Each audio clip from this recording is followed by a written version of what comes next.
최신 IT 트렌드를 늦게나마 알아보는 한발 늦은 리뷰 시간입니다. 네, 오늘도 허찬 기자와 함께합니다. 안녕하세요. 네, 안녕하세요. 네, 오늘은 어떤 이야기를 나눠볼까요? 네, 오늘은 제가 자동차를 하나 소개해 볼까 합니다. 네.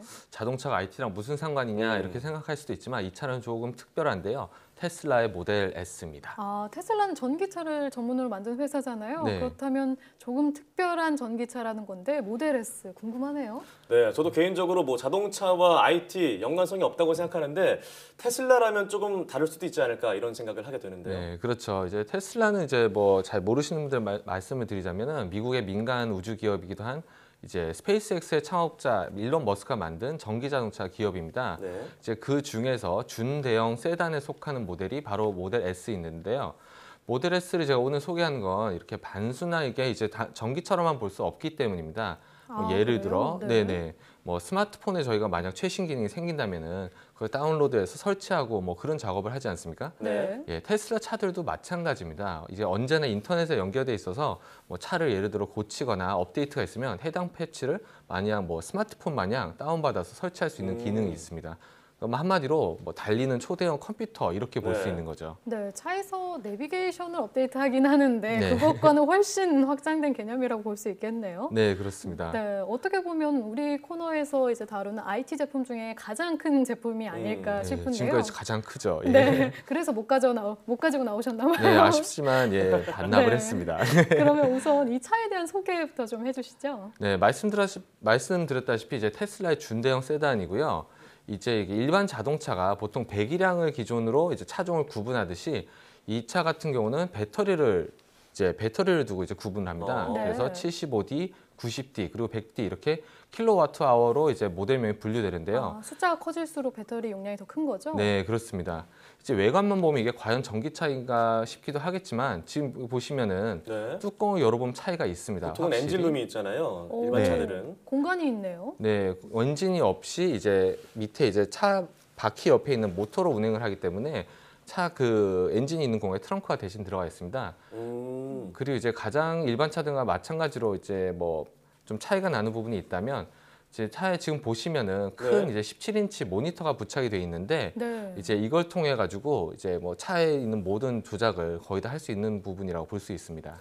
보니까 태블릿 PC를 그냥 붙여놓은 느낌이네요. 이게 네. 어떤 기능을 또 하고 있나요? 네, 뭐 아까 말씀드렸다시피 뭐 차량 내에 거의 모든 조작을 할 수 있다고 생각하시면 됩니다. 뭐 테슬라 차량의 경우 이제 구매하게 되면은 인터넷도 이제 기본으로 무료로 제공이 되거든요. 네. 그래서 이 태블릿을 통해서 뭐 내비게이션은 물론이고 뭐 인터넷 웹 서핑도 할 수 있고 뭐 예를 지금 들어 나오네요. 저희 홈페이지가요. 예, 그렇습니다.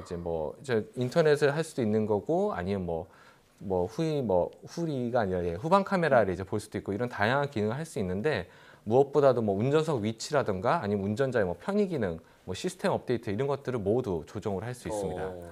정말 유용하네요. 저거 태블릿처럼 생긴 네. 저 화면 하나로 모든 것을 할 수 있다는 거잖아요. 네. 네, 그런데 아무래도 스포츠카라고 하셨으니까 주행 성능이 어떤지 좀 궁금한데요. 네, 스포츠카라기보다는 뭐 스포츠 세단에 가깝긴 네. 한데요. 이제 외관만 보면 좀 스포츠카 느낌이 좀 나긴 하잖아요. 네. 근데 외관뿐이 아니라 주행 능력도 스포츠카 못지 않습니다. 네. 제가 1박 2일 동안 시승을 해본 결과 전기차 치고는이 아니라 일반 차랑 비교를 했을 때도 우수한 주행 능력을 보여줍니다. 네. 뭐 예를 들어 제로 100 그러니까 0km에서 이제 100km까지 한 번에 가는 속도 이게 4.4초에 불과하고요. 네. 최고 250km 정도까지 달릴 수 있습니다. 하지만 개인적으로 가장 재밌었던 거는 이제 여기서 가지고 있는 자율주행 기능인 오토파일럿이라는 기능이었습니다. 사실 저도 이 부분이 가장 궁금했거든요. 어떻던가요? 뭐 신기하죠. 네. 당연히 신기하고요. 제가 처음 탔을 때는 조금 이제 겁이 났습니다. 이걸 핸들을 이제 그러니까요. 기계한테 맡기는 사고 거잖아요. 나면 어떨까 막 이런 네. 걱정도. 네, 그런 걱정이 조마조마했을 것 들었죠. 같아요. 예, 조마조마했지만 한번 기계를 믿어보고 주행을 해보자 하니까 어쩜 이렇게 편할 수가 있을까라는 생각이 들더라고요. 네. 지금 보면 이제 자율주행을 하고 있는 모습이고요. 아, 그래요? 예. 그러면 손과 발이 다 자유로운 상태인 거예요? 손과 발을 다 놓을 수도 있는 겁니다. 방금 네. 했던 차선 변경도 그럼 자율주행으로 했던 건가요? 네, 그렇습니다.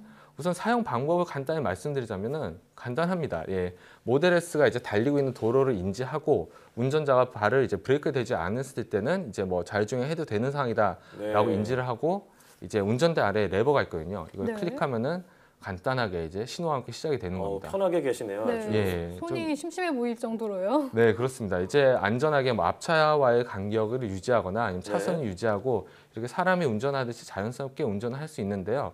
뭐 아까도 차선 변경한 거 보셨지만 이제 네. 뭐 고속도로나 뭐 자동차 전용 도로에서는 이 차선을 인지해가지고 변경도 가능합니다. 그럼 이게 속도는 어떻게 유지가 되는 건가요? 속도는 이제 자동으로 앞차와의 간격을 유지한다거나 아니면 네. 지도상에 나타난 뭐 최고 속도 제한이 있지 않습니까? 네. 그럼 그거를 보고 이제 보는 게 아니죠. 그걸 인지하고 이제 차가 알아서 거기에 맞춰서 속도에 주행을 하는 맞춰서? 겁니다. 네. 그럼 내비게이션으로 목적지를 찍으면 알아서 가주는 건가요? 네, 거기까지는 아직은 아쉽지만 좀 되는 상황은 아닙니다. 이게 규정상의 문제가 있기 때문에 그런 건데요. 네. 기술적으로는 가능할 수도 있지만 아직까지는 뭐 운전대를 완전히 차 한 타 맡길 수 없는 상황입니다. 뭐 물론 운전대에서 제가 지금 손을 놓아도 주행은 가능했지만 1분가량 손을 놓았을 경우 계기판의 경고 문구와 함께 이제 경고 음이 울립니다. 네. 예, 핸들을 빨리 잡으라고. 네, 왜 그런 거죠? 1분 이상 놓으면 안 되는 건가요? 네, 그게 이제 아까도 말씀드렸지만 기술적으로는 가능하지만 아직 자율주행에 관한 규정이 확실히 자리 잡은 상태는 아니기 때문입니다. 대표적으로 예를 들어 자율주행을 하다가 사고가 발생하면 이게 누구 책임인가 이런 거에 대한 법적 책임 그러네요. 요지가 이제 아직 뭐 성립이 되지 않은 상황이기 때문에 네. 간단한 뭐 차선 주행 그리고 뭐 고속도로에서 차선 변경 네. 지금 이 정도 수준에서 가능하지만 그것도 정말 편리합니다. 뭐 예를 들면은 차가 엄청 막히는 도로 같은 경우 네. 가다서다 반복을 계속 해야 되잖아요. 맞아요. 네. 근데 자율주행에 맡겨놓으면은 저는 그냥 편하게. 가만히 앉아서 편하게 갈 수 있는 거죠. 그러네요. 네. 차가 꽉꽉 막히는 어떤 시간대에 올림픽대로나 강변북로 다니는 분들은 꼭 이용하고 싶은 길은이겠어요. 네, 그렇습니다. 네. 그런데 혹시 이게 뭐 자동적인 주차 이런 것도 가능한가요? 네, 물론 가능합니다. 근데 하지만 이것 역시 특정 규제가 있기 때문에 네. 특정 상황에서만 가능한데요. 차에 관심이 있는 분들은 아마도 예전에 테슬라 데모 영상을 봤을 수도 있는데요. 네. 이제 뭐 키로 차를 호출하면은 주차 공간에서 나와서 스스로 운전자 앞에 가는 그런 기능인데 하지만 국내의 경우에는 안전상의 이유로 거기까지는 안 되고요. 지금 화면에서 아예 보시면은 주차를 아직 안 하셨는데 내리셨어요. 네, 그렇습니다. 제가 내려가지고 어느 정도 이제 주차 공간에 차의 위치를 맞춰 놓은 다음에 키로 조작을 하면은 이렇게 알아서 운전자 없이 차가 움직여서 주차 공간에 들어갑니다.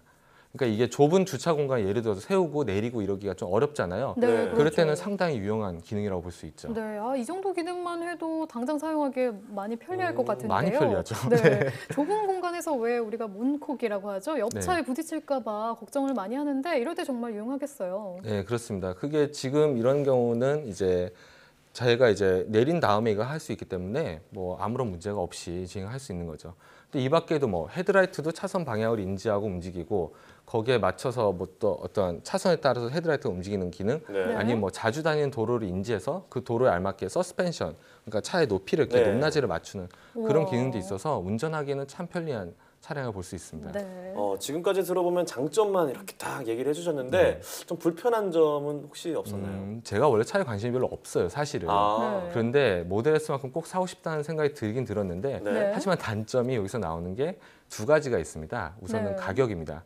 가격이 모델 S가 이제 뭐 프리미엄 세단인 만큼 당연히 비싼 거는 사실이고요. 네. 그 대신에 이제 전기차기 때문에 보조금을 받을 수 있는 건 다행이지만 보조금을 받아도 사실은 뭐 고가에 속하는 편입니다. 네. 제가 시승한 90D의 경우 한 1억 1천만 원 정도가 조금 아이고. 넘는데 그렇군요. 여기에 네, 옵션을 더하면 조금 더 비싸지겠죠. 네.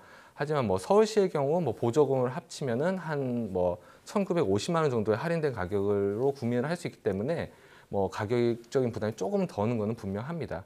하지만 차의 성능을 보나 뭐 디자인을 보나 너무 비싸다고 말할 수는 없지만 그래도 전기차는 조금 저렴하다는 인식이 있기 때문에 네. 조금 아쉬울 수도 있을 겁니다. 네, 그렇죠. 그러면 두 번째는요? 두 번째는 충전입니다. 예상을 좀 하셨죠? 네, 전기차는 아무래도 충전이 문제잖아요. 네, 충전도 문제고 충전 시간이 어떻게 보면 더 문제인데요. 전기차 충전소는 어느 정도 인프라가 갖춰졌다고 볼 수도 있습니다. 전국에 어느 정도 어디 뭐 휴게소나 이런 데 가서 찾을 수 있고요. 근데 테슬라 같은 경우는 1시간 반 만에 완전히 충전을 할 수 있는 슈퍼차저 기술이 있습니다. 그래서 이 슈퍼차저 기술을 활용할 수 있는 시설이 근데 단지 아직 전국에는 13곳밖에는 없는 상황입니다. 그렇군요. 뭐 그 외에 뭐 5시간 만에 충전되는 데스티네이션 차저도 있는데 그 부분 같은 경우도 아직은 조금 부족한 상황이고요. 자, 그렇다면 마지막으로 총평을 내린다면 어떨까요? 네, 총평을 내리자면은 정말 좋은 차고 네. 누구나 어떠한 미래지향적인 분들이 아니라 편안하게 운전할 수 있는 분이라면 운전을 원하는 분이라면 누구나 구매를 추천을 드리고 싶은데 다만 지금 전기차 인프라가 완전히 갖추지 않은 상황이라서 네. 조금의 이제 불편함 감수를 잠깐 동안은 해야 될 것 같습니다. 네. 네, 저도 차에 별로 관심과 욕심이 없는 사람인데 네. 오늘 얘기를 들으니까 정말 갖고 싶다는 생각이 드네요. 오늘 말씀 잘 들었습니다.